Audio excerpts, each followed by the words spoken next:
Welcome to the my YouTube channel learning student. आज हम आप लोगों के लिए लेकर के आए हैं क्लास 10th का जो कि है इम्पोर्टेंट जीवन परिचय, जो आपके एग्जाम में हर बार पूछता है और ये कंपलसरी है, आपके एग्जाम में ये जरूर आएगा। तो आज हम सूरदास का जीवन परिचय लेकर के आए हैं। तो चलिए देख लेते हैं कैसे लिखेंगे। सबसे पहले आप ऊपर हेडिंग डाल लीजिएगा, क्या चीज, सूरदास का जीवन परिचय। उसके बाद लिखिएगा फिर लेखक का संक्षिप्त परिचय, डबल अंडरलाइन कीजिएगा, जैसे हमने लिखा है सेम वैसे ही आप भी लिखिएगा। उसके बाद लिखेंगे जन्म सन 1478 ईस्वी में, जन्म स्थान रुनकता, इनका जन्म स्थान कहाँ है, रुनकता में है। पिता, इनके पिता का क्या नाम था, पंडित रामदास। माता का जामुना दास बाई। इनके गुरु कौन थे, आचार्य वल्लभाचार्य, ये इनके गुरु थे। साहित्य पहचान इनका क्या है, कवि है। ये क्या थे, साहित्य में कवि थे। देखिए प्रमुख रचना इनकी सुर सरावली। सुर सरावली जो है कि इनका बहुत ही प्रमुख रचना है। और मृत्यु इनका कब हुआ, सन 1583 ईस्वी में। मृत्यु कब हुआ, 1583 ईस्वी में। उसके बाद काल, ये किस काल के थे, भक्ति काल के कवि थे ये। ठीक, इतना आप लिख लीजिएगा संक्षिप्त परिचय में। ऐसा नहीं है कि बहुत ज्यादा कुछ भर दे, नहीं, बहुत ज्यादा नहीं भरना है। संक्षिप्त परिचय का मतलब कि थोड़ा बहुत लिखना है, 7-8 लाइन बस, बहुत ज्यादा नहीं। इतना लिखने के बाद आगे देखिए बच्चा, हेडिंग डालेंगे क्या, जीवन परिचय। जीवन परिचय डाल के ऐसे ही आप डबल अंडरलाइन कीजिएगा। और उसके बाद देखिए वात्सल्य रस के सम्राट, किस रस के ये सम्राट हैं, वात्सल्य रस के सम्राट हैं। हिंदी साहित्य के महान कवि, ये हिंदी साहित्य के महान कवि भी हैं और वात्सल्य रस के सम्राट भी हैं। हिंदी साहित्य के सम्राट, हिंदी साहित्य, वात्सल्य रस के सम्राट और हिंदी साहित्य के महान कवि। सूरदास का जन्म सन 1478 ईस्वी में आगरा से मथुरा जाने वाली सड़क, कहाँ से, आगरा से मथुरा जाने वाली सड़क के पास स्थित रुनकता नामक ग्राम में हुआ था।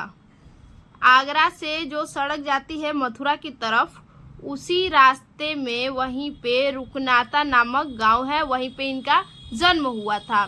कुछ विद्वान इनका जन्म स्थान सीही नामक स्थान को मानते हैं। देखिए कुछ विद्वान ऐसे हैं जो इनका जन्म कहाँ मानते हैं, सीही नामक स्थान पर मानते हैं। उनके पिता का नाम, किनके पिता का, सूरदास के। सूरदास के पिता का नाम पंडित रामदास था, जो सरस व ब्राह्मण थे। क्या थे, सरस थे और एक ब्राह्मण थे।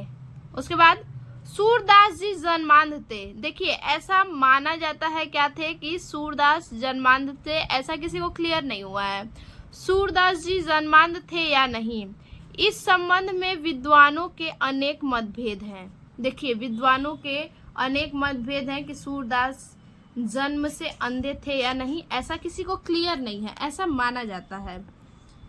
इस संबंध में विद्वानों के अनेक मतभेद हैं, किंतु इन्होंने मानव स्वभाव एवं श्री कृष्ण की बाल्य लीलाओं का सच में जितना सुंदर वर्णन किया है। देखिए सोचने वाली बात है कि एक अंधे होते हुए भी वो बाल्य लीलाओं का रचना किस प्रकार से कर सकते हैं, किस प्रकार से लिख सकते हैं वो। ठीक, तो ये सोचने वाली बात है। किंतु इन्होंने मानव स्वभाव एवं श्री कृष्ण बाल लीलाओं का सच में जितना सुंदर वर्णन किया है, वैसा कोई जन्मांध व्यक्ति नहीं कर सकता। वल्लभाचार्य के संबंध में आने के बाद, किसके संबंध में आने के बाद, वल्लभाचार्य के संबंध में आने के बाद कृष्ण के भक्ति के पद गाने लगे। देखिए जब वल्लभाचार्य इनके गुरु थे, ये इन अपने गुरु के संबंध में ये जब आए तो श्री कृष्ण की लीलाओं का भक्ति करने लगे, उनके पद को गाने लगे। सन 1583 ईस्वी में पारसौली के नामक गांव में इनकी मृत्यु हो गई। कहाँ मृत्यु हुई, पारसौली नामक गांव में इनकी मृत्यु हो गई।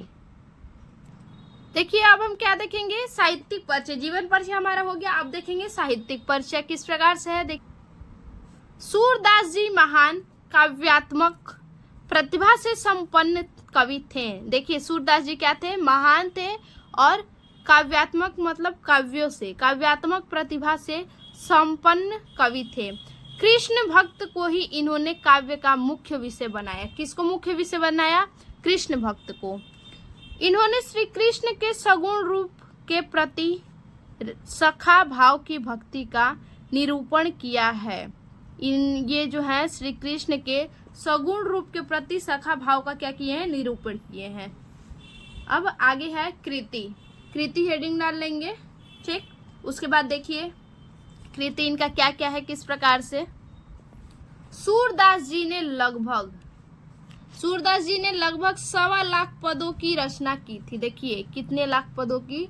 1.25 लाख पदों की सूरदास जी क्या किए हैं? रचना किए हैं, जिनमें से केवल 8 से 10 हजार पद ही प्राप्त हो गए हैं। देखिए 1.25 लाख पद की तो रचना किए हैं, लेकिन कितना प्राप्त हुआ है? 8 से 10 हजार पद ही प्राप्त हुए हैं। काशी नागरी प्रचारणी सभा के पुस्तकालय में, काशी नागरी प्रचारणी सभा है, सभा के नाम से एक पुस्तकालय है, उस पुस्तकालय में ये रचनाएं सुरक्षित है। जो 8 से 10 पद प्राप्त हुआ है, तो ये इसमें जो रचनाएं हैं ये सुरक्षित पुस्तकालय में प्राप्त हुआ है। इनके ग्रंथों की रचना 25,000 मानी गई है। कितना? 25,000 नहीं, 25 मानी गई है। ग्रंथों की रचना कितनी है? 25। किंतु इनके 3 ग्रंथ ही उपलब्ध हुए हैं, जिनमें से 25 मानी गई है, जिनमें से केवल 3 उपलब्ध हुए हैं। कौन कौन से? देखिए पहला है हमारा सूरसागर, दूसरा है सुरसरावली और तीसरा है साहित्य लहरी। जिनमें से सुरसरावली क्या है? महत्वपूर्ण है। तो ये हमारा सूरदास जी का जीवन परिचय पूरा हुआ। अगर ये वीडियो हमारा आपको अच्छा लगे तो प्लीज़ लाइक कीजिए, कमेंट कीजिए, सब्सक्राइब कीजिए, आगे अपने दोस्तों को भी शेयर कीजिए। फिर से मिलते हैं एक और नए वीडियो के साथ, तब तक के लिए धन्यवाद।